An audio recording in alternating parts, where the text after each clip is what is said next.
welcome to episode 15 of the Select Characters podcast. Unfortunately, Enrique will not be joining us this week, but with me I still have a trifecta, I have a quartet, I have a hat trick, and standing on the podium at the conclusion of the intergalactic rap battle, you have me, Sam Yates, I'm your host, wearing a very heavy mercury medal, and next to me is Chris Anderson with the palladium medal. How are you? I'm feeling good, man. Good, and Ryan Dildine bringing home the iridium medal in the intergalactic rap battle. How are you this week? Awesome, perfect. Good, glad to hear it. I went with not the gold, silver, bronze because it would have. I would have had to play favorites, so I just pulled. I was trying to figure out which one of us won that rap battle. Exactly. And that was nice and nondescript. Yeah, that's how. Very well done. All right, cool. Well, everything good. Let's talk about what we've been playing. All right, it's been another great week for video games. I know I've been playing, and hopefully you guys have been too. So let's talk about it a little bit. I will start off this week. I will tell you that I've been playing some Team Fortress 2. A little bit of that gunmetal update, still fun. Got a sniper challenge and shooting people in the head in Team Fortress is hilarious because their head comes off every time. And it just goes flying away. It's so fun. Because I remember playing lots of games where you shoot them and, you get the blood spurt, but the model basically stays the same.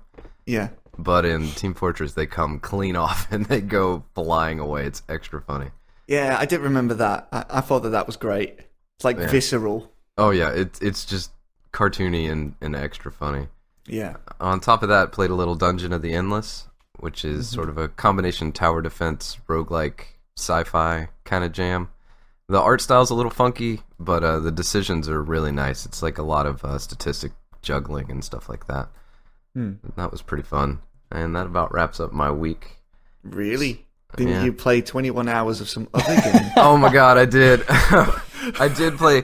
I don't know if it was a full 21, although it was probably around 12 or 14, I guess, if I was monitoring. It said 21 and a half on your Steam account. Yeah, I looked. I don't know if I can vouch for the accuracy of that, but I did play some Hatoful Boyfriend because we were playing that this week. Yeah, that makes me feel very guilty about the pitiful amount I was able to get through. Yeah, I put in like 2 hours. Like more on that later, obviously, but I'll just say this: visual novels are not my thing. Yeah, that cut into my ability. I mean, that's one of the biggest problems with that game is that it did take so long. But we'll get there. But by the way, I looked at the store page for Hatoful Boyfriend, looked at the reviews, and there was one guy had more than 2,000 hours played, and his review was, "I do not know how to turn this game off." Please help with computer, please. Yes.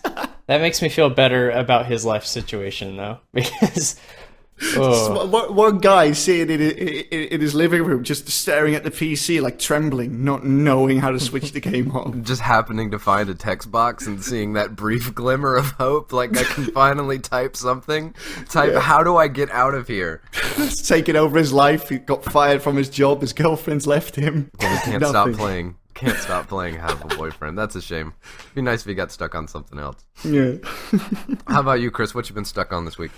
I forgot to mention this last week, and I don't really know how that happened because it did impact me quite a bit. But I played the newest episode of Life is Strange, and I'm not going to divulge too much, but by now the tone has shifted from this weird Twin Peaks-y kind of teen drama thing with time travel in it to one of the darkest games I have ever played. It is heavy. It is really heavy. Wow, that's great. What are they, episode 4 now, right? Yeah. So one more left? Yeah, one more left. I'm going to have to play that. Oh, yeah, it's really good, but we are going to play it because when it's my time to choose the game and all 5 episodes are out, we are playing that. We already know. We already know. Well, I'm excited. Stand by for that one. I think it's in my top 5 best games of 2015 already, and it's not even over yet. It's really good. Is it like an adventure game, or is it like a branching path thing? No, it's like the Telltale style of narrative games, but it's way better written than the Telltale games of recent are. Oh, okay, so you still have the different endings and pathways and stuff like that. Yeah. Now, I'm not entirely sure how different our playthroughs are going to be, because I get the feeling like you've got choices, you've got quite a lot of choices, but most of the choices don't really impact the story all that much. And the big choices, they will branch the story a bit, but not too significantly, I think. Yeah, ultimately, you're going to end up in the same place. Yeah, I'm okay with that. I like a good focused story. yeah, definitely. Like, it gives you enough control to feel like you're making a difference, and that is good enough for me. So yeah. Other than that, City Skylines, I've been starting that up because I saw a trailer for the new expansion pack. They're going to add nights. Very cool. Yeah, and a slew of other things. So I started it back up and, check out the new features that they introduced in the patches and stuff. And it's a great game. It's really good. I enjoy it. I've got a city of about 60,000 people living in it now. And I'm trying to solve the traffic problem. Because, good luck. Yes, it is so gridlocked and I don't know how to solve it. But that in of itself is interesting. It's a good mechanic. It's enjoyable. And that was it for me, I think. All right, Ryan. Well, this week I played a good amount of DayZ with some friends. On this new patch, they've announced that they have the central loot economy fixed and persistence fixed. So that means that there's going to be way less rare loot, and you're going to be able to have your camps not disappear on a server wipe. So we spent pretty much the whole week hoarding every piece of valuable gear we could find. And then I heard that there's probably going to be a character wipe, so all of that was for naught. But oh no! So after that, I bought this War of Mine, and I dabbled in that. Oh, yeah. I haven't gotten very far into it, but it seems interesting, and I'm eager to play it some more, which I'll have to do this week. Yeah, it's a good game. Yeah, I saw the reviews were overwhelmingly positive, so I'm excited for that. And it was just mostly devoting my time to DayZ, which gave me no reward. So what's the difference between a character wipe and a server wipe? Well, server wipe may have been the wrong term. Just the server restart. So every few hours, they restart. Yeah, the when server. they reboot. Yeah. And the character wipe is when they just it's in the name. They wipe all your gear, everything about you, and you start off fresh. Which we didn't think there was going to be one, but then. I haven't really been following the past few days, the DayZ subreddit, but seems like there's going to be one coming, which sucks. So generally when you play, how often do you start fresh? Only when we die or get wiped. Oh, okay. So you could go for a long while then. Yeah. Oh, yeah. Wipes, I mean, the last wipe was months ago, and the last time I died was... I mean, if I'm putting all my game time together and not counting the time I've spent not playing the game, it was probably weeks ago. Knock on wood, man. Somebody's coming for you. Yeah, it's always when you hop into a server with like one person just to go to a town and loot it real quick that you find that one person and they kill you. That's my luck. Or I stumble over a bit of slightly elevated ground. And break my knee or something and bleed out. That's weird because I hear people talk about that all the time. It's never happened to me. Dude, you are laying on the jinx. You were just laying on the jinx. I've fallen down ladders, I've fallen off stairs, and I've never broken my legs or died from that. And people complain about it, and I'm like, I don't know, guys. Maybe I'm just really good at DayZ. Ryan, so bold. I'm gonna here. There we go. It's all better now. 2 middle fingers to fate. All right, well, cool. We'll carry on with that, man. I'll jump in there with you sometime. Yeah, see what that game's all about. I hear a lot of good things. Maybe that'll be one of the games I suggest in the future. I'll join you guys when it's like in a stable state. Yeah, I think we should wait, but it would be it'd be a fun experience. All right then. Cool. Well, let's cruise on into some topics, guys. What do you say? Yep. Let's go.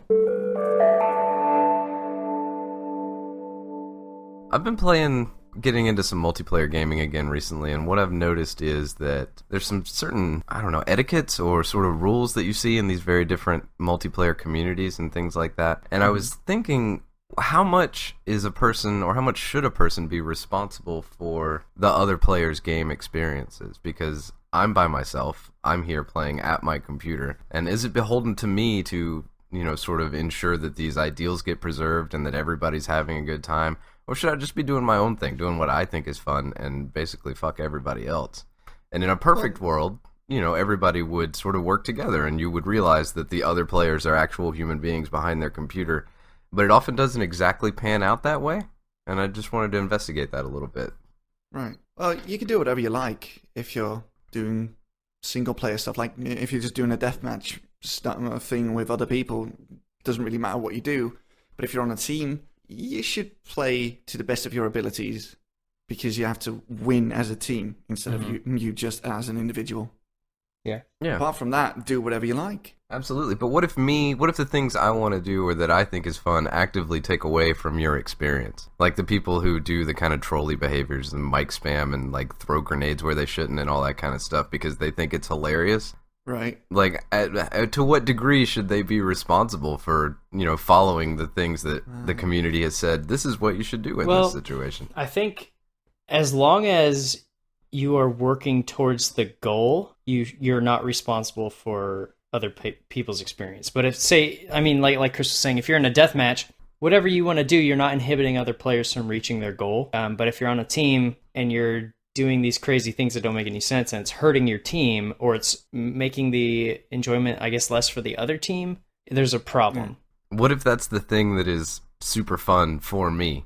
And this is a devil's advocate thing. I see this happen as I've been playing multiplayer games, and I'm just trying to understand what motivates, these people and their kind of behavior. And so, like, what if the most fun thing for me is the thing that just wrecks everybody else's thing? Well, if you enjoy doing stuff like that, and I know it's stupid to say, but you shouldn't play team-based stuff. I know people do it anyway, because how else can you troll successfully if you're not on a team? But I don't really get why people feel the need to mess with other people's games just, as they say, for the lulz. Mm-hmm. Yeah, it sucks. It does. But there's got to be something to it. And I look at it, and at first I'm like, dude, come on, don't do that. And then I'm like, well, how much responsibility should that guy have for ensuring that we all have a good time, Obviously, yeah. I want him to have some, but, like, is it fair of me to ask that? If it's team-based, I think it is. Yeah. Because the entire premise of the game is that you have to work together to achieve a common goal, and that is near impossible if one or more people on your team are doing the exact opposite of that. Yeah, because if you look at any team-based game, it's in the end it's a collaboration. Say like Counter-Strike, it's a collaboration of all 10 players to reach the end goal, which is victory for either team. And if one player, so say a player on your team starts trolling. They're ruining it for everybody on your team, but they're also ruining it for everybody on the other team. I mean, sure, you get like the free win if someone on the other team's trolling, but that gets old really quick because ultimately you're not in it to win easy games against trolls. You're in it to have a competition. And you're disrupting that collaboration of all these people together when one person decides to ruin it, or, however many people decide to ruin it. And that wouldn't be a problem in deathmatch or something, but in a team-based game, when you queue up for it, you're opting in to be a part of that cooperation to reach that goal, exactly. So I think if you're opting into that and then you don't do it, the responsibility is on you because you pretty much lied about what your intentions were when you went into the game. Yeah, a good example of that would be Rocket League. That moment where somebody scores within the first 20 seconds and somebody on your team or somebody on the opposite team just leaves. And if you're in ranked play, no new player gets instantly added to the team that just lost a member. You're at a disadvantage, or your opponent is at a disadvantage, and that makes your victory over them bitter, not sweet, just bitter. It's not as good. It's not as fulfilling. Yeah, and like you said, you queued up for a ranked match. You know what you're getting into, and you have to see it through. If not for you, then for the other people who are getting matched with you. Yeah, definitely. And if you can't handle that responsibility, then why are you in here in the first place? Like in the case of Rocket League, it's usually not people who are trying to troll. Trolling in Rocket League is kind of hard, I guess. I don't think I could, even if I wanted to knock the ball into my own goal, that would be just as hard as getting it in the other one. Yes. Yeah. By the way, that is one of the strengths of the games of that game, though. But you're not going into that match to troll. Like you said, even if you wanted to, it would be pretty hard to actually do that. Why are you queuing for a team-based game if you can't stomach not winning instantly? It's true. And then so you've got that, and then let's just take the scale. Now that we've addressed the far side of the worst people in the world, let's drag it just a little bit to this side, and let's say multiplayer servers, things like weapons or techniques or possible exploits that are considered cheap by the overall community, but for some reason aren't handled by the developer. Mm-hmm. I mean, those sort of best practices, do you think that those should be ironclad? Or do you think just do what you want? Well, do you mean like an exploit or just something that people don't like? Actually, let's just say like getting an auto sniper or something like that, like in Counter-Strike. It's just like, people like, why did you buy that? Yeah, well, what if you wanted to? It's kind of annoying, but I feel like just buy the counter to the auto sniper, Like it's lame, it's kind of like whatever, but I don't know. I think if someone's going to buy an auto sniper, then buy an op and out aim them. And if you can't out aim them with the counter to the auto sniper, that's not their fault, It's in the game. It's free for them to get. Yeah, exactly. Like the gun is in the game. It was put there by the developers. So obviously it is a legit way to play the game according to the people who designed that game. So you choosing to do that, that's your own choice. Let's take maybe not that example as much. Let's say like a fighting game where one character is overpowered. Okay. And it's not to the point where it's going to be patched by the developers, and the overall community at large knows that this particular character is overpowered. Tournaments sort of jump around this problem by just barring players from using those characters in their tournaments. What about me just playing? Like, just, hey, we got some people, we're going to play this game, and I want to pick this overpowered character. Like, obviously it's a little taboo, right? But it's also in the game. Like, it is a thing that you can do. Yeah. And so it just, I'm just exploring the etiquette of the situation, right? Like, should I care? Do I care? I mean, I do, but there are people who don't. And I just wondered, it's just sort of interesting that we make this framework of rules for some of the games we play where we decide this is what you can do and this is what you can't. Just, I guess, based on data and based on playing it enough, but it's just an interesting situation. Well, I think if you all agree that none of you are going to use that character and then someone picks it, that's kind of against, I guess, that rule that everyone established. But if there's no established rule and somebody picks that character, it's like, oh man, that's annoying. But still, it's not breaking. And it is a different thing. It is a different thing when you're in person, isn't it? Because it's not like you're playing with the faceless masses of the internet. Yeah. Those are two very different situations. Like people over at my house versus, randos online. Even online. I mean, if we go back to the Counter-Strike thing, it's kind of an unwritten rule that everyone agrees that, the Negev and the auto sniper are kind of cheesy weapons that are really strong if you use them right, I guess. And everyone else who's buying different guns is agreeing to use that gun.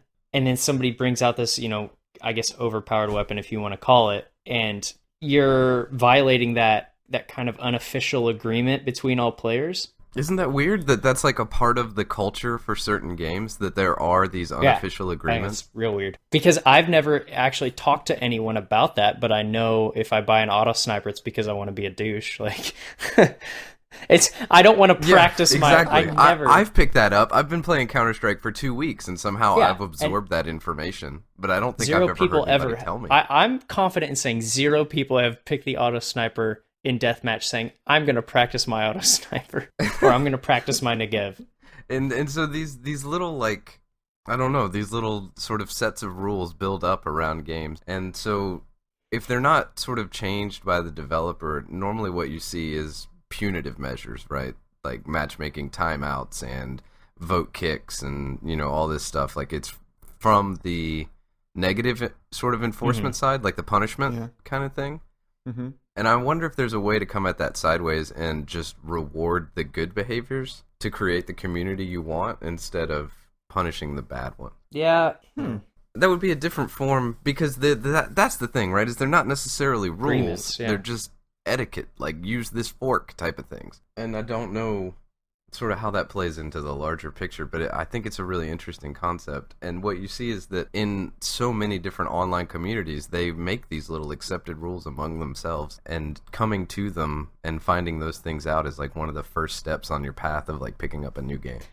I think one of the problems comes from if the developers won't address something that's overpowered. Yeah, the player base then takes their own steps to add to like the lexicon of knowledge associated with that game, that some mechanics or some weapons or some characters are just off limits if you want to foster like but I mean, sometimes there's no reason for the developer to do anything about it. Yeah, because apparently that thing that people are against was a Yeah. part of their design philosophy. So in their eyes, it's a valid thing to put in the game and to keep in the game. The auto sniper is extremely expensive. There's a risk in using it because if you lose it to the other team, you're giving them something very strong and expensive. And there are ways to counter it. The op is the counter to the auto sniper because an auto sniper takes two. It's basically an automatic scout. It takes 2 shots to kill somebody with the auto sniper, unless it's in the head, I'm pretty sure. And the op only takes 1 to the body. So if you're playing deathmatch and someone buys an auto sniper, the problem comes from the person using the auto sniper forcing you to use the op. Because if you run out there with a P90, you're probably not going to kill the guy with the auto sniper from, across the map. But if you buy an op, yeah, you probably have a good chance of killing him. But now you're forced into using the op, and maybe you didn't want to use the op. So it's something that was designed to have balance in competitive play, and in deathmatch, it hasn't been balanced for deathmatch. And then it's up to the community to take that on. Yeah, because the developers they're not gonna balance it for deathmatch because deathmatch isn't that important. They're gonna balance it for their competitive play and leave it that way. And that's where that agreement comes from. And you sort of see these 2 schools of thought develop because you have the people who want to play what they think is the ideal version of the game, with these constraints, and then you have the people who say, hey, if it's in the game, I'm going to use it. And then they sort of battle it out with each other, and you have the people who pick, like, Odd Job and GoldenEye 64 and stuff like that. Yeah. And the thing is, both sides, they're both right. Yeah, exactly. And I guess what I would want to see is something that says, like, these people know what they're talking about.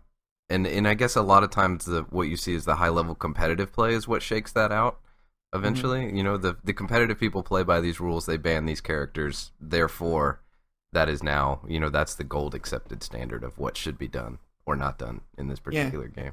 Yeah, like the entire player base, they sort of accept the rules that the highest level of players have set for themselves, even though it's not really relevant to most players. Yeah. If you get what I mean? I do, absolutely. Because that character might be overpowered at like the top best in the world level of play doesn't mean that at my level it is. Yeah, exactly. Yeah. Plus, what you told me about the auto sniper, it's got a counter, so using the auto sniper or buying it could be a viable tactic in some situations. Yeah, I mean, it's very viable in competitive play. If you need somebody to hold down a site by themselves, they get an auto sniper because it's a great weapon to do that with.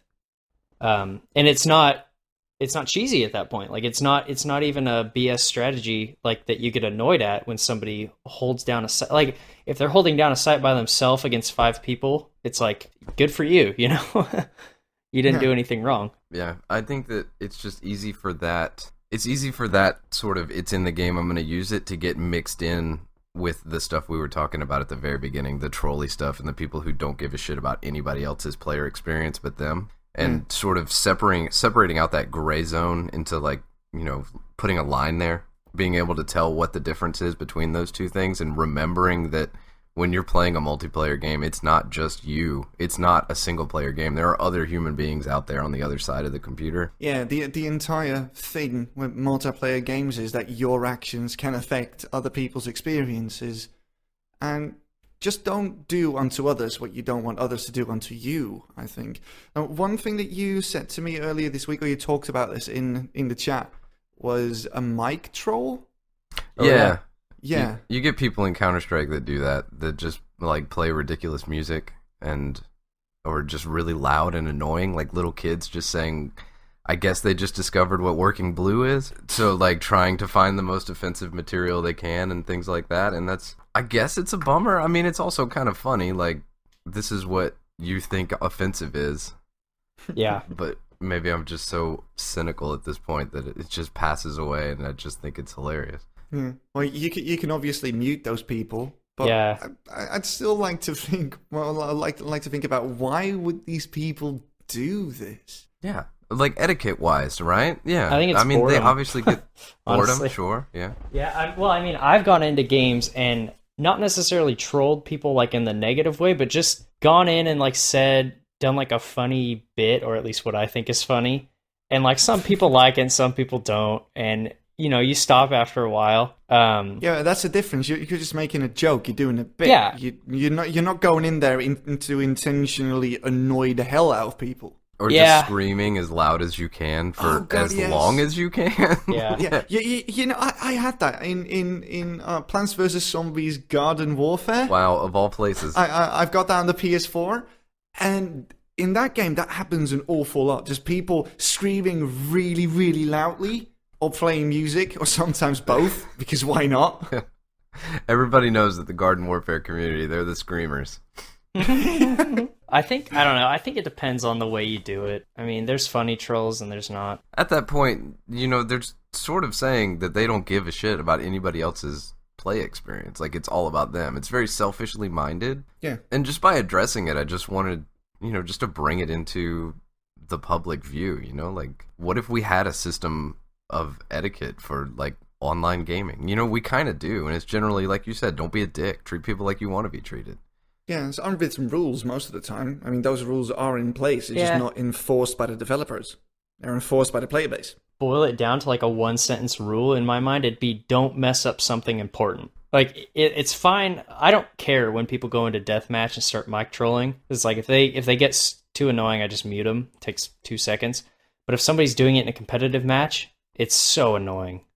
Because you're ruining something important to other people.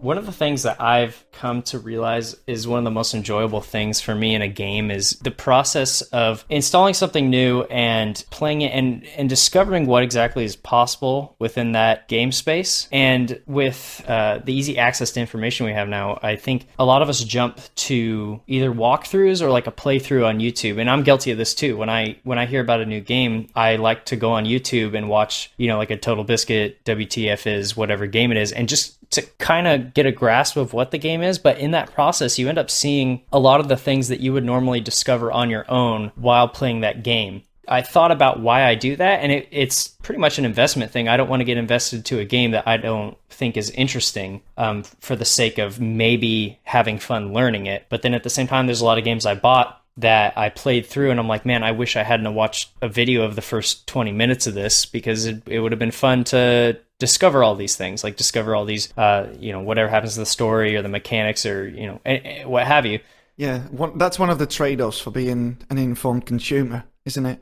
Yeah, I'm wondering if you guys think that it's worth it. I mean, that trade-off is worth it to sacrifice learning the game for maybe not wasting some money? Yeah, I think so. I'd rather be spoiled a little bit in terms of the mechanics than buy something that I know next to nothing about. I think it's a decent trade-off. I think it really depends on trust. Like, do you trust that developer that they're going to provide you a meaningful experience? And it just seems like right now that's kind of harder than it's ever been. Outside of like a few developers that are going to make a quality product, or you've played something from them previously, so you say, all right, I think you guys got this. Let's see what you got. It's just there's so many unknowns out there, and there's even people that you trusted before that burned you with a bad game. Yeah. Because they had a misstep, or they're patching it up later or something like that, and it's tricky. I mean, what are you gonna do?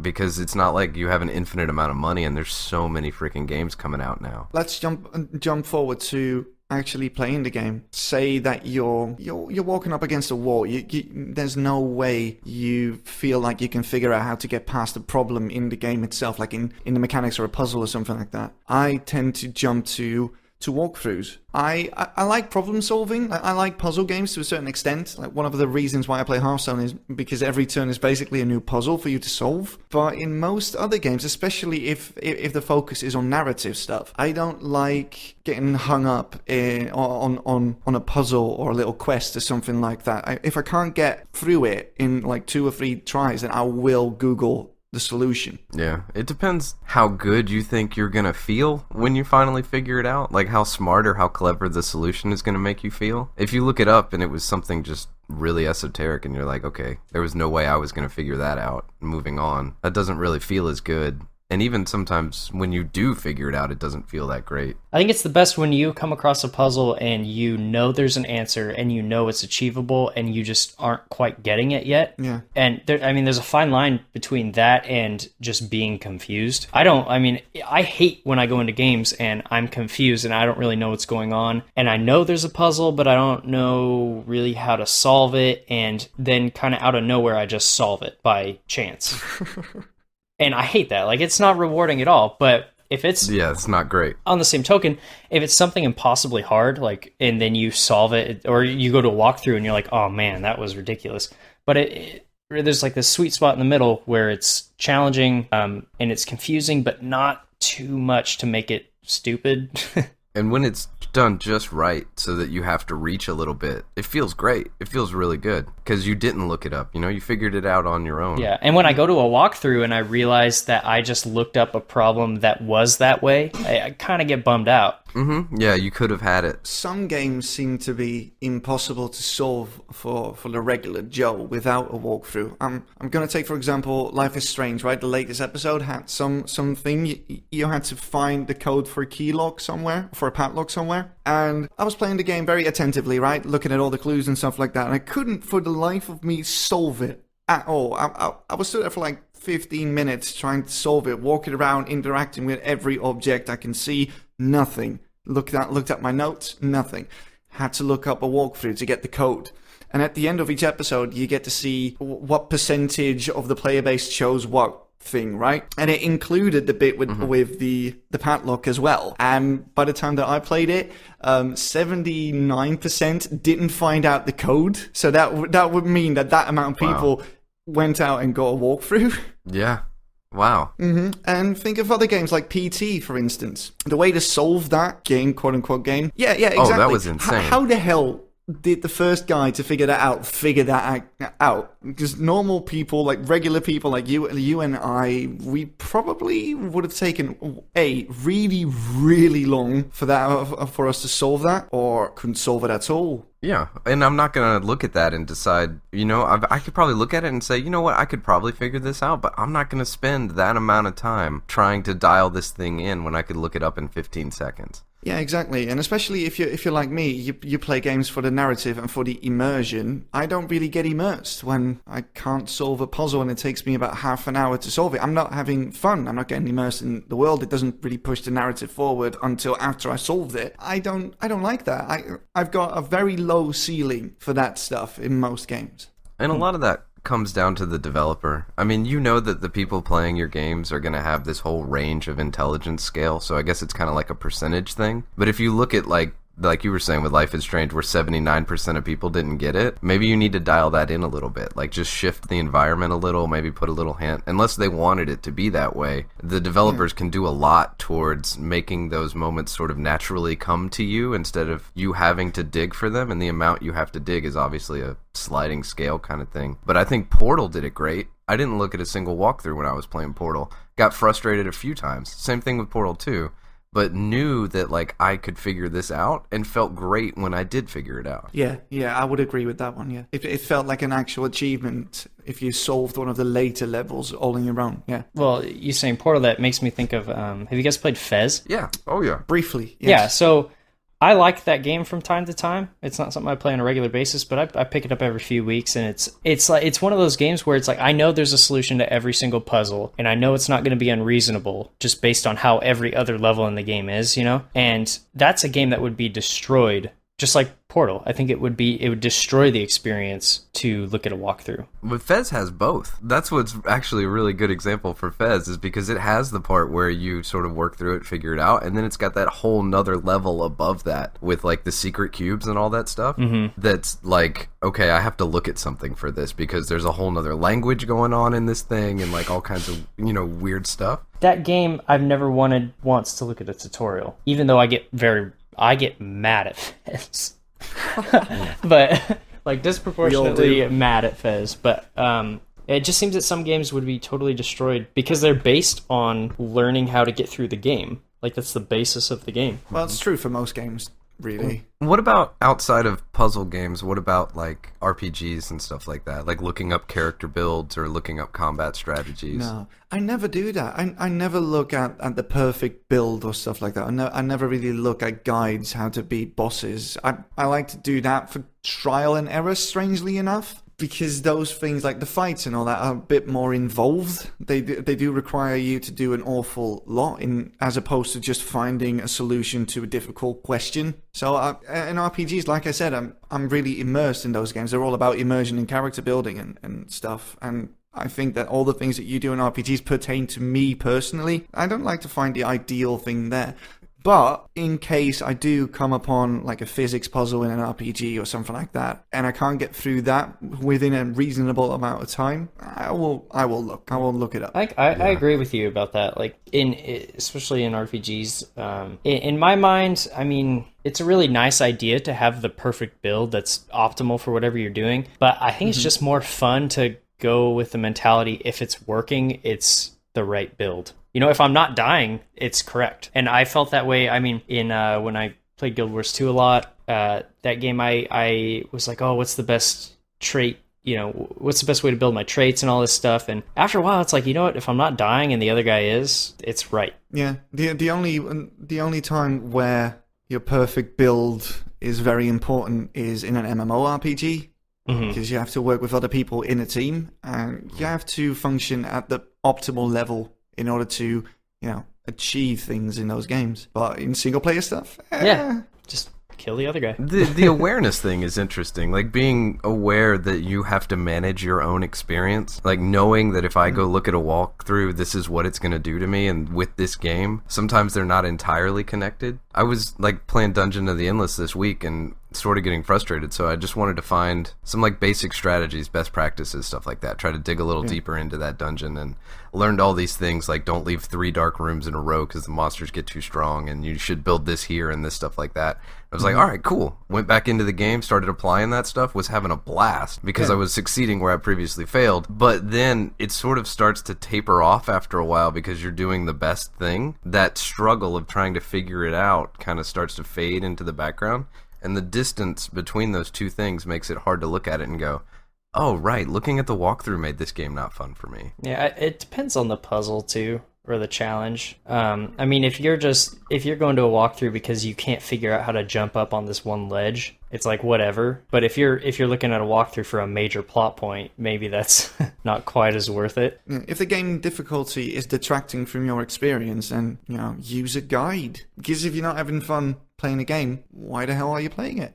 Yeah. Do you think that that's a common thing that people... Do you think they do it unconsciously, or do you think that people are aware of how they manage their experiences through the use of walkthroughs and guides and stuff? Well, you looking for help, like admitting defeat and looking at external sources for help, you sort of have to be aware that you are in control of your own experience in order for you to do that. I don't think anybody sits there with a guide and reads it as they play the game. It's only until after they've failed at least once, It's after they've failed at something that they're like, okay, this isn't worth my time investment. I'm going to go look at the guide. I think that the only sort of games that really need guides are games that have a meta. Yeah, because I will leave that level of experimentation to figure out what's best up to professionals. Yeah. And I will read their guides. I'm not going to sit in a game for hours and hours and hours to figure out the best build. Yeah. Does your willingness to look at a guide rely on any way according to the rest of the game you played up until that point? Do you think that, like, if you played a game up until that point, you want to finish it, but you're not super way into it, that you will more readily pull up a guide, whereas if you're really, really liking the game, you're then more sort of willing to kind of bang your head against a wall until you finally break through it? No, not for me at least. Well, it fully depends on the game, but I will get a game guide regardless of me having fun or not having fun with that game. I just can't get through something. I can't get past an obstacle. I don't know how. I want to know what's on the other side of the obstacle. I need help. I go find help. That's the trick, is for them to put that carrot like close enough to you that you think you can reach it, but not too close that it's easy, but not too far away. And with everybody being so different and like how they approach games and their own like mental faculties, that seems like a really tough decision. Plus, sometimes when I can't solve a puzzle and I need a guide for that, and the solution turns out to be something very simple, just a very small thing that I overlooked that I needed in order to solve the puzzle, that in of itself can sort of be fun to me. Like, oh god, look how... Yeah, see what I mean? Yeah. Yeah, that in itself is actually a pretty funny experience for me, because it makes me laugh. Like, oh god, I've been so stupid. How did I miss this? Oh yeah, definitely. It can also help you. Solving a specific puzzle with a guide might make you more aware of the game systems in other puzzles that you come across. Yeah, that's true. Yeah, definitely. And you're like, I kind of get how this works. And then since they kind of repeat the same thing, just, sort of toned a little differently or changed in some ways, but fundamentally kind of the same, so that now you have that tool in your toolbox. Yeah, it's like the guide's kind of nudging you in the right direction rather than holding your hand and saying, do this, do that, do that. Yeah, training wheels. Yeah, I think that's fine. What about, do you think the games have changed at all by virtue of just how easy it is to access that information now? Like the way that they're made? Do you think it's different? Do you think that maybe they don't bother making things too frustrating because they know that people will just look it up, so they might as well make it so that you never have to leave the game? I think sometimes they make it more frustrating because guides make money. Well, you've got loads of free guides on the internet, but in regards to developers making games easier or harder, Hideo Kojima would like to have a word with you. I suppose that's true. But he's an extreme, like he is balls to the walls crazy when it comes to in-game puzzles. So yeah, that's not really a fair example. Well, I'm thinking, I mean, in terms of MOBAs, those guides make a lot of money. Yeah. Plus, they're needed. They are a part of the experience. You have to look at a guide. You're not going to figure that out on your own. Pro players are directly required to write guides. Oh, there you go. And they're paid for them because, ad revenue and that kind of stuff. But yeah, I wouldn't be surprised if some developers make certain puzzles in their games particularly hard, so people will go to a guide and they will see those ads. Oh, tinfoil hat mode. That might be a little, I might be reaching, but I might not. I don't know. The games industry is really, really vast. So it might be possible that some developers are doing this specifically to try and, get more money out of their consumers. Who knows? But I don't really think that is commonplace. Yeah, there's probably easier ways to get money out of people. Season passes. Yeah, for example. That was a sort of a recent revelation for me, though, sort of realizing how looking up information somewhere could impact my experience with the game. Yeah, and sometimes it's positive, sometimes it's negative. Absolutely. It's just something to look at. When you start really looking at what exactly a game is and why our brains like games, then you realize, oh, if I make this easier, I'm robbing myself, because we enjoy solving puzzles. Like our brain enjoys solving puzzles, and Absolutely. Like I said, you go to the walkthrough and you rob yourself of that, and so when you finish the game, it's just like, oh, that was whatever, Yeah, but if you're stuck and your brain stops receiving, stimuli, and that's not fun. So you have to sort of balance that. Like, do I really want to solve this all on my own, but be in this exact room for about 30 minutes, looking at the exact same stuff, trying to look at the sequence of actions that I've undertook in order for this to solve this? Or do I just want to find a guide and move on to more shiny stuff behind that door that I can't get open? And that's the trick. I suppose, like the bad thing isn't looking at the guide. It's the bad thing is when you don't question going to the guide. If you're thinking about, do I really want to look at the guide and how much is this going to affect my game experience? Then you're probably fine. You're probably not going to ruin. You may win some and you may lose some, but in the end, you're probably going to be set as long as you're considering what the guide's going to do. Yeah. Guides are nectar of the gods for defeatist people. And in that way, we're all more responsible. We have to take ownership of our own experience with a game more than we ever have before, really. Games now seem to be pushing the boundary of realism. What comes to my mind is games like Call of Duty and Battlefield. They're trying to so simulate realism in terms of war that they're pushing the boundary of the Uncanny Valley where something is, we know it's very realistic, but it's just off a little bit, and that kind of makes us uncomfortable. And games are pushing that visually, in terms of graphics and what you're seeing, but also in terms of atmosphere. And again, specifically what comes to my mind is war games, where they're trying to make it as warlike as possible while still making it a game. And it kind of makes you wonder, is pushing realism good for games? And are we ever going to get over that hump of not quite realistic to we actually think it's real via, virtual reality or something like that? And is that the right way for games to go, or should we go in a more artful direction, like a game like, The Long Dark or something, where obviously it's not real, but it's still trying to give you a certain experience that other people have had in real life? So I want to know if you guys think that, what's the correct direction for games to go, or is it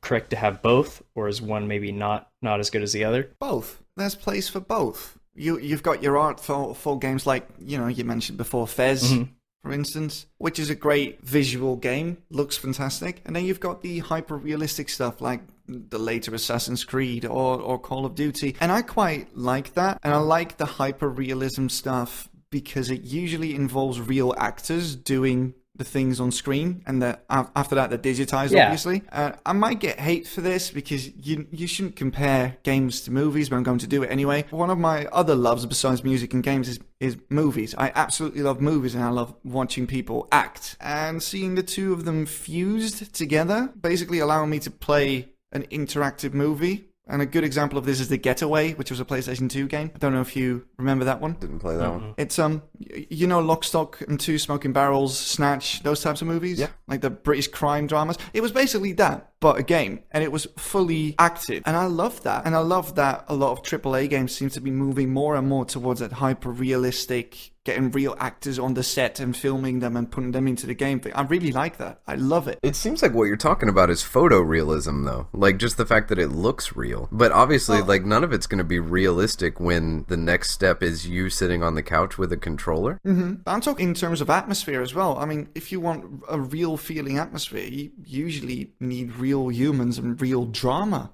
I believe. Those are two different paths of realism, then, I suppose. It's like portraying something as realistic as possible versus actually making it play realistically.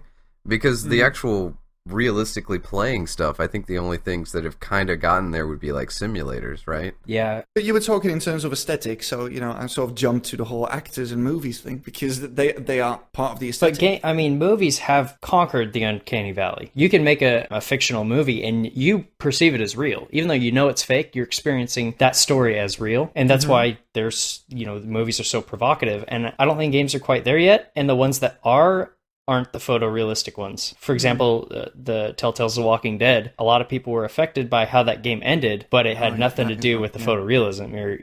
Yeah, you're absolutely right. Yeah, I didn't think of that one. I mean, it doesn't, for me at least, it doesn't really change my opinion on what I want in my video games, but you're definitely right, yeah. So you do think that games should still be pushing towards realism? Yeah, okay. Why not? I mean, there's place for both. I just think it's unachievable. Yeah, I'm kind of in that same... Without something like virtual reality, I mean, we could make a video game where everything you see on screen is, imagine like an fully interactive like FMV kind of thing or something like that. That's probably like the highest point of realism that you can get, I suppose. But it doesn't seem like it's worth it. I mean, it seems like why not just make it less realistic and give me more content and more things to do in that game than spend all that like time and energy making it look better visually. Right. But realism from the sort of aesthetic, like these are now portrayed as real people, like I can think of these characters as real people. That's a different form of realism. That's probably worth pursuing because it's easier to get there. It's easier to have well-acted characters and fully fleshed out worlds and stuff like that than it is to move towards everything looking through your eyeballs the same way it does in the real world, because then you're still looking at it on a screen. Like maybe virtual reality can make progress in that direction, but I just don't think it's worth it.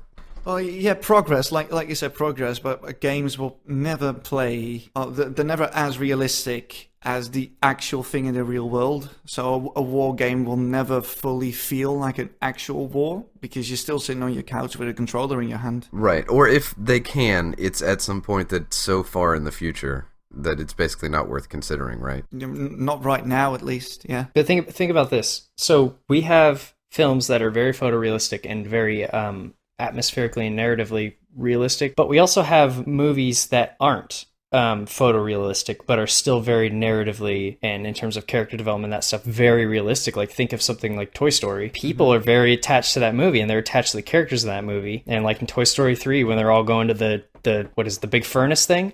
People got spoilers. Yeah.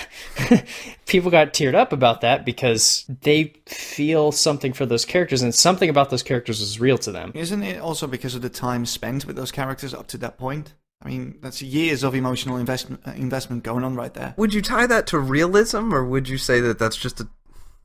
I don't know. I'm not sure if... It gives humans realistic emotions, so it might as well be real. So it's like just if you wanted to sum up realism, you would say that sort of the perception that something is actually happening. I'm invested in this as much as I would be if I was looking through a window watching it happen. Yeah. Well, yeah, if it feels real, then it might as well be real for you, even if it's fiction. Yeah, right? I got you. I mean, I was just trying to nail it down, sort of the concept a little bit. So the point I'm getting at is it worth it to push the photorealistic side of things when we know full well we can get a real feeling experience out of something not photorealistic? Games, like most other art forms, are always striving forward. They're always trying to be better today than they were yesterday. So it is an inevitability.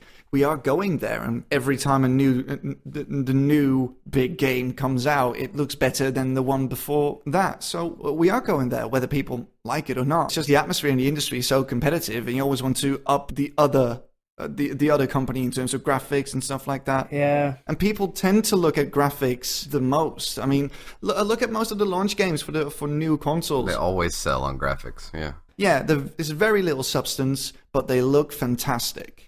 So that's what people remember when they see a game for the first time. I guess what I'm getting at is the point I'm getting at is I think that the photorealistic side of things is going to get closer and closer and closer to realism, but I don't think it's ever going to reach it. Why not? Well, ever is a very long time. I mean, you can see tech demos right now where water behaves realistically, and you can see tech demos where you're basically looking at a face. But if you look at that face, you still know it's not real. I don't know. I think I could show you some pretty convincing ones. That would operate in a game, like in a play, not in like a cinematic, but an actual playing game. Right, not right now, but if we can do it for if we can do it for 2 seconds, I mean, you can extrapolate that out and say that eventually we'll be able to do it for 10 seconds and then 5 minutes and then 6 hours and then, a 200-hour RPG. It's there. Yeah, I agree. Maybe it's not impossible. I'm just very skeptical of us reaching that. Oh, it's very possible. I personally don't get that much value out of that stuff. Like, yeah, it looks hyper realistic. That's cool, but eventually I'm going to sink in just like I would sink into it if it looked half as good. Oh, yeah, without a doubt, but that's not really the subject of the discussion, isn't it? That's where I'm a little confused. Okay.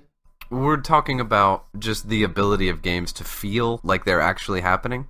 Yes. I mean, if that's the case, then we should be taking everything we can to get anywhere we can to make it even more. Yeah, which is what's happening continuously. Like you said on an earlier podcast, when you were little and one game came out, you thought like, okay, games are never going to become better looking than this. And then skip forward 10 years... Mm-hmm. And games look better than you ever thought they would, and that's going to happen with us in 10 years. We'll look at games like, for instance, The Witcher 3 or the new Call of Duty, and we think like, Jesus Christ, this is the most beautiful thing we've ever seen. It can't get better than this. Let's talk about this in 10 years' time and look at the games that we find like the most beautiful thing that we think we will ever see. And let's talk about that in 10 years, and then look at the current games in that year. They will have gotten even more beautiful, even more realistic.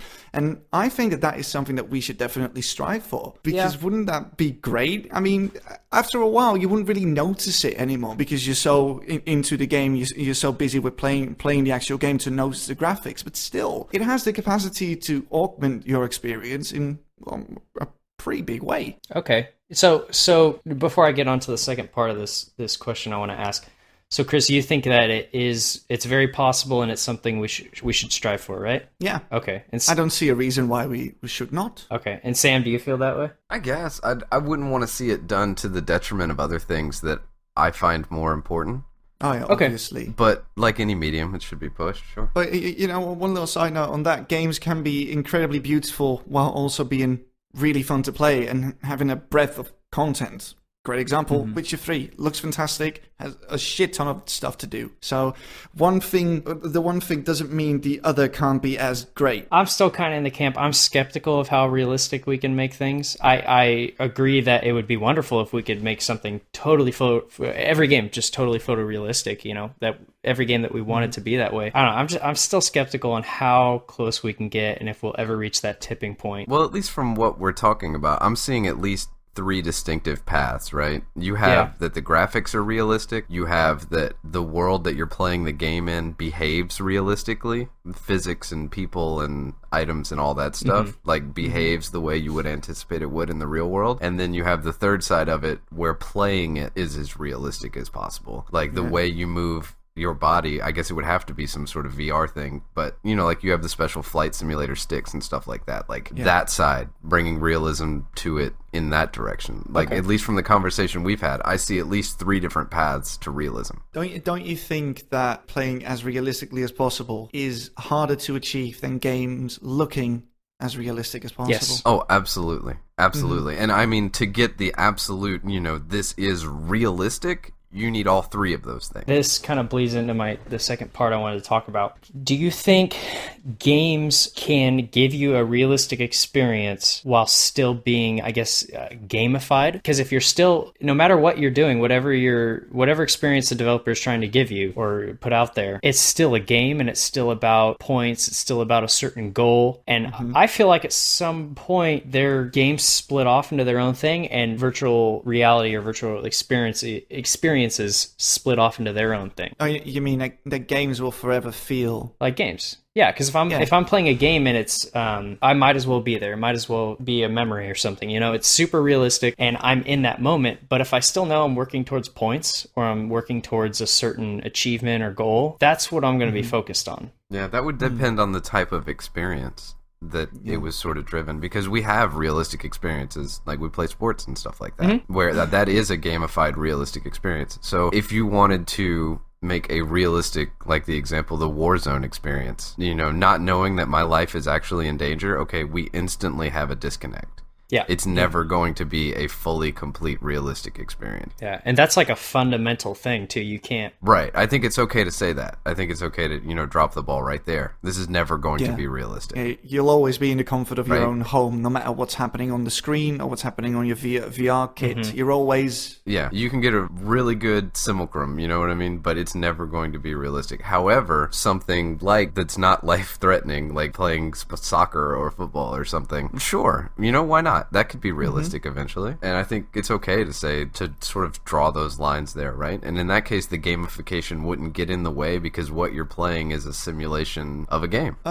Question for Ryan. Would you think that with photorealistic graphics, would that have a more emotional impact on you? Say for instance, that the story is really emotional and the story obviously wants to draw an emotional response out of you. Would it make it easier for you to do that if the game was photorealistic? Because for all intents and purposes, it looks like real people doing real things, which would make it more believable, in my opinion. I don't think it would make it more realistic to me. No? Okay, here's the thing.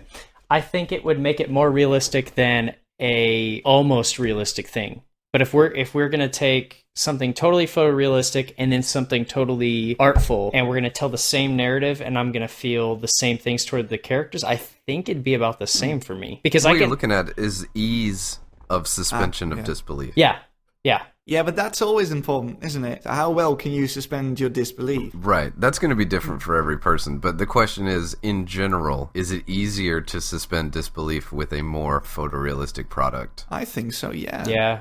And I don't know. I think so. Yeah, I think so. Well, man, I just said I think so. But then I keep going back to like Pixar movies and how something that I obviously know is not real is affecting me in more than a realistic movie. And I think for me, it's more about the narrative than what I'm seeing. Because I know that actual people have written this narrative and they're trying to express real emotions that they've had. But what you're looking at is not if it's possible. What you're looking at is it different? You know, is the pathway different? Because it's possible with both.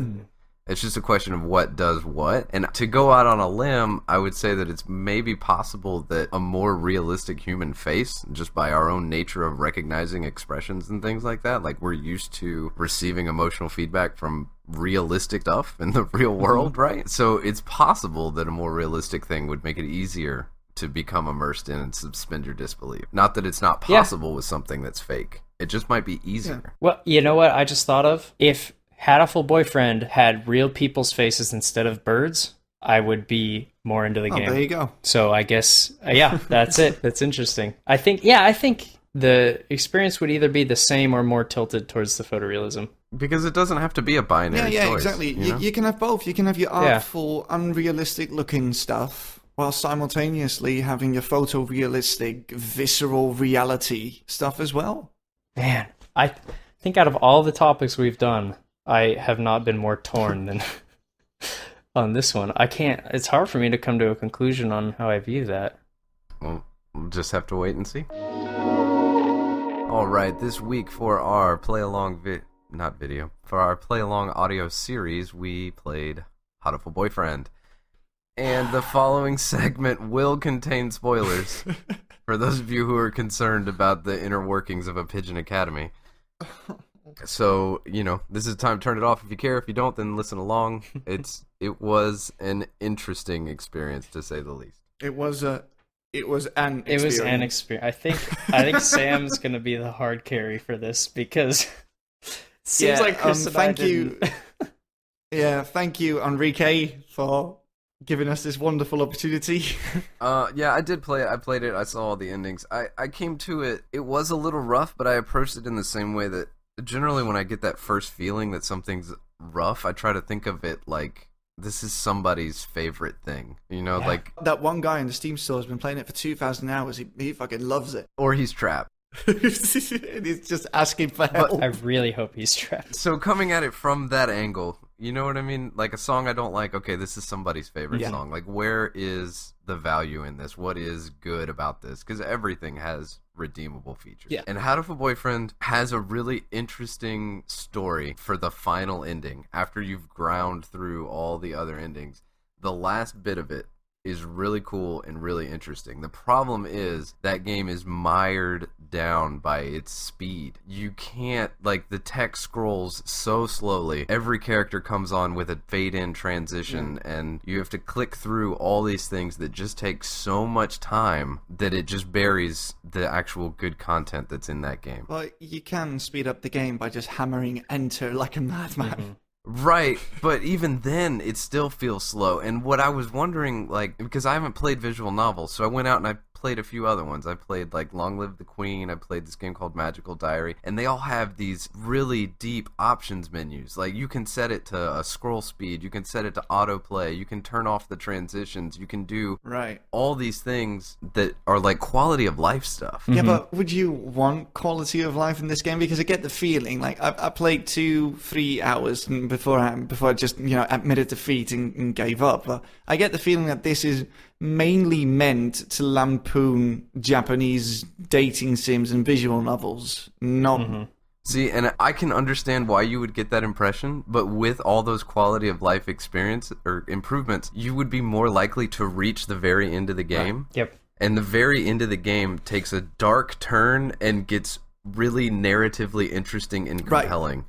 And it's actually pretty cool story. The problem is that it's buried under that fucking quagmire of having to go through all those things. Yeah, I played not even an hour.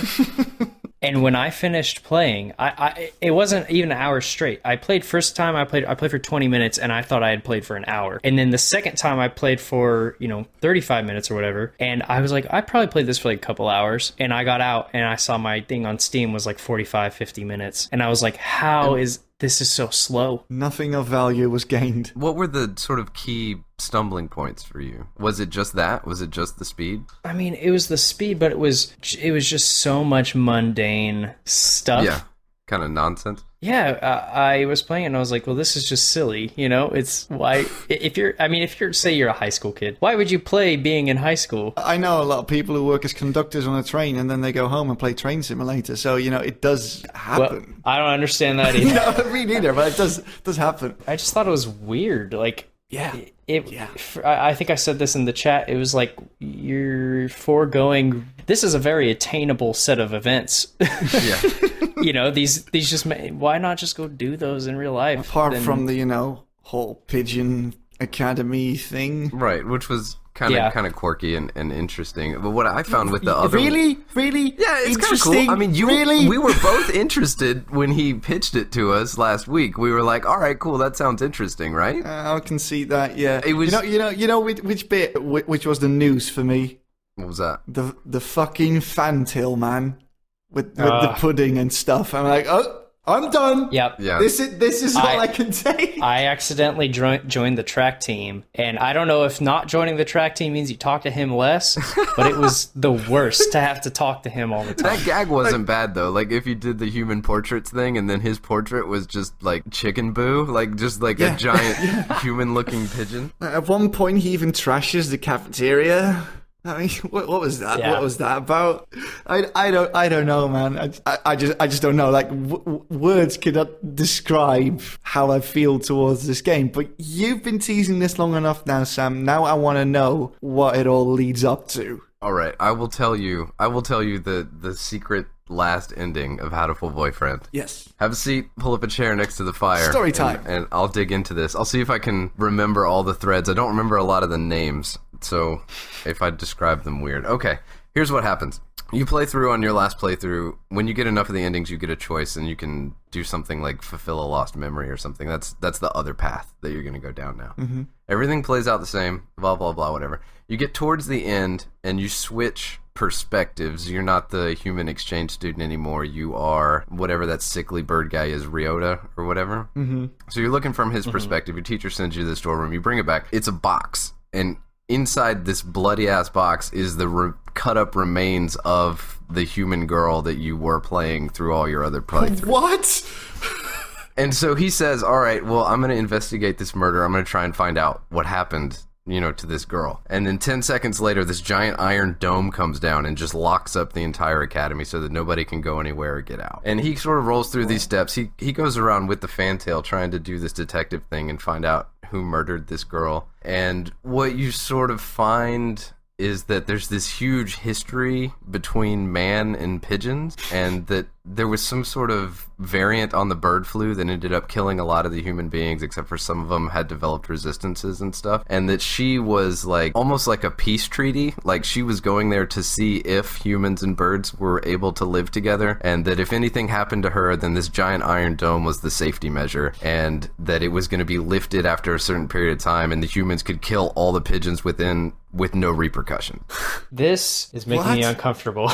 Yeah. And that this came around as a result of this incident where, like, once all the humans were dying off, there was this, like, an orphanage called the Hatoful House, and that the Human Liberation Front sort of raided this thing, and, like, all the humans die and all the birds die, and the only people left at the end of this sort of really violent conflict were that ghost bird from the library, whose name is Nageki. And I don't know if you got this far, but there's a ghost bird in the library. Okay. That bird's not real, he's a ghost. Anyway, him and the instructor and the sort of other dissident faction of the pigeons wanted to find a way to kill all the humans, so they made a super virus.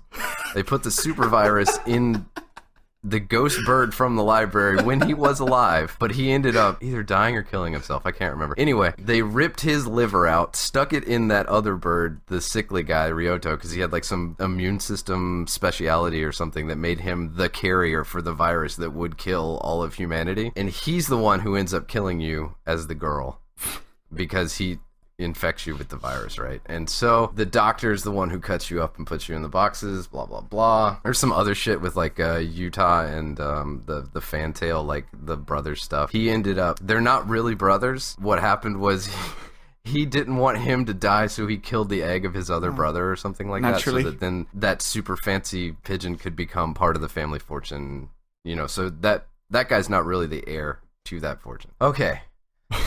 Where was I? Um, The Dr. Bird takes the dead chick's head and puts it inside a weird scarecrow monstrosity thing that's chasing you around the school while you're trying to solve this mystery. Fuck! And the doctor is friends with the dad or the mom of the sickly bird Ryoto guy and basically promises them that he's going to find a way to find peace, and his way to find peace is to kill all the human beings so that there can be no further conflict. And you all end up trapped in the basement. Some shit happens, and the severed head of who you were and the sickly bird stay there because he can't leave because he's got the infection that's going to kill all the humans. But then in the extra super great ending, they end up coming back to rescue you because they found a cure, I guess. I think that's it. There might be more stuff going on there. There's a weird anime bird where you have to like fight some sort of demon tree that happens at a point. this is Anyway, it's all really intense and weird and convoluted, and I'm sure I missed a bunch of threads and stuff. But basically what you see is this hyper-violent, really nuanced conflict between birds and humans that has been going on and escalating through all these really crazy events. And this is sort of like the culmination of all of that is happening right now at this academy in this space. What the hell? so. Are you sure Right. this wasn't like an episode of South Park? I'm 100% sure. I was playing it. The last ending takes like 2.5 fucking hours because you have to click through like all these tiny little lines of dialogue. And I'm sure there's stuff that I forgot that's not relevant. But that plot is actually really complex Yeah. and interesting. It's just buried under so much bullshit. That That's yeah, the I was gonna say if problem. they dangled that hook in front of me, I would have bit. They do, Yeah, but you yeah, don't yeah. see it. Like if when you get into it, you'll see that you saw it, but like at the time that you first see it, you don't recognize it. You just think like, oh, the doctor is okay. Shit, there's two factions of pigeons. There's doves and hawks, and the doves are the ones who want to live friendly with humanity, and the hawks are the ones who want to exterminate them. The Yuya guy is a dove agent, and the doctor is a hawk agent, Oh my gosh! and so that conflict is happening too at the same time. There's a lot of stuff going on. Is what I'm saying. Even if I had read something that said just bear with it until it gets good, I think I would have played it. It's not worth it. Oh, it's not? It's not. It sounds worth it. Maybe this. No. Maybe I don't know.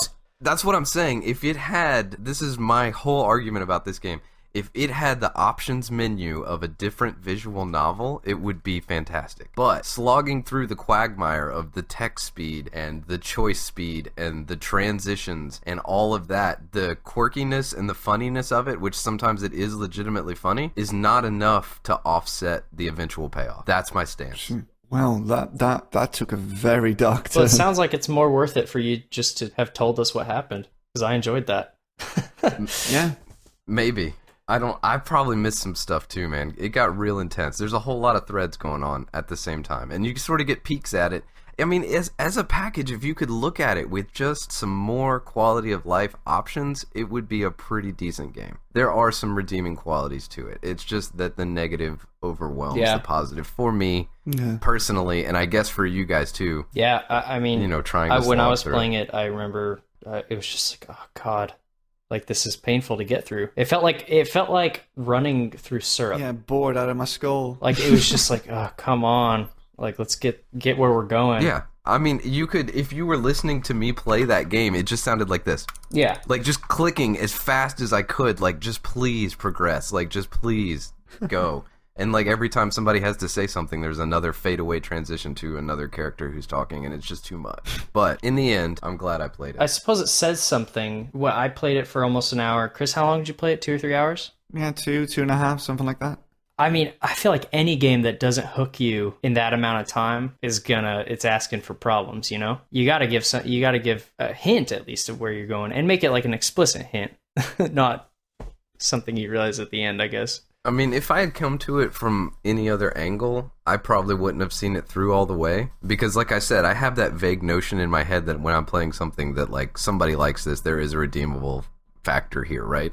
This time, I knew for certain that somebody liked it, and there was a redeemable factor here because Enrique brought it to the table. So, like, it wasn't just it wasn't a vague notion. I knew that somebody I trust their opinion on thought that something was good here. Right. So that saw me through, enough to get to the point where it was interesting. But good lord, man, it's not worth it. I gotta say though, I gotta admire the bait and switch that the developer pulled because like the 2.5 big hours time. that I played gave no indication of something like that. I was on the happening. edge of my seat for Sam's Yeah, story. Yeah.